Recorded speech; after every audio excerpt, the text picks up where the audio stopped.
আমরা আজকে সূরাতুল মুলক থেকে কথা শুনবো। মুলক সূরার নাম কি?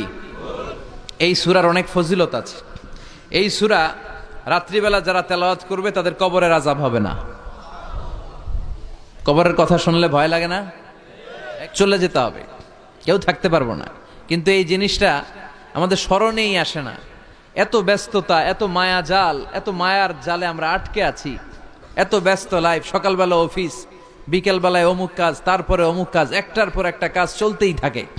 এই ব্যস্ততার কারণে আমাদের জীবনটা সুপার বিজি লাইফ আমরা লিড করছি, আমাদের জন্য সময়ই নাই, কিন্তু চলে যেতে হবে। বিশ্বনবী বললেন এই সূরাটা এমন সূরা মানিআতুন মিন আযাবিল কবর। এই সূরা মুলক যারা তেলাওয়াত করবে তাদের কবরে কোনো আযাব হবে। আজকে থেকে সূরাতুল মুলকের তেলাওয়াত করা যাবে? পারা যাবে? পারা যাবে?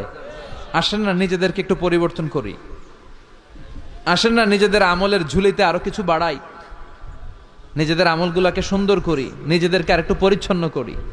প্রতিদিন রাতে সূরাতুল মুলক তেলাওয়াত করবেন ইনশাআল্লাহ। কইতে পারলেন না? 2 নম্বর ফজিলত শাফাআত লি সাহিবিহা। এই সূরা যারা তেলাওয়াত করবে, এই সূরা তেলাওয়াতকারীর জন্য আল্লাহর কাছে সুপারিশ করবে। 3 নম্বর ফজিলত খাসামাত আন সাহিবিহা। এই সূরাটা কিয়ামতের দিন এই সূরার তেলাওয়াতকারীর পক্ষে আল্লাহর সাথে তর্ক করবে, ডিবেট করবে। কতক্ষণ? হাত্তা আদখালাহুল্লাহুল জান্নাহ, যতক্ষণ না আল্লাহ তাআলা এই লোকটাকে জান্নাতি বলে ঘোষণা না দেয়। আল্লাহ যতক্ষণ অ্যানাউন্স করবে he is from paradise, he will enter the paradise, আমার এই বান্দা জান্নাতে ঢুকবে, এই সার্টিফিকেট দেওয়ার আগ পর্যন্ত এই সূরা সামনে দাঁড়ায় আল্লাহর সাথে তর্ক করতেই থাকবে। আবার বিশ্বনবী বলেন মান ক্বারা বিহা ফি লাইলাতিন ফাকাদ আকসারা ওয়া আতাবা। রাত্রি বেলায় যেই ব্যক্তি এই সূরাটা তেলাওয়াত করবে তার রাত্রিটারে বরকতময় করে দিবে কে? এজন্য বিশ্বনবী বলতেন আমি চাই আমার প্রতিটা উম্মতের হৃদয়ে এই সূরাটা গাথা থাক।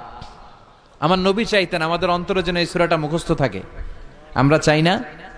30টা মাত্র আয়াত। কয় আয়াত? সবাই বলেন কয় আয়াত? প্রতিদিন এক আয়াত মুখস্থ করলে আমাদের পুরো সূরাটা মুখস্থ করতে লাগবে কয়দিন? 30 দিন। 1 মাসের চেষ্টায় এই সূরাটা মুখস্থ করা যাবে না? দেবিদ্দারের ভাইয়েরা, করা যাবে? আওয়াজ করে পড়েন ইনশাআল্লাহ। এই সূরার মাহাত্ম্য হচ্ছে এই সূরা আপনার দৃষ্টিভঙ্গিকে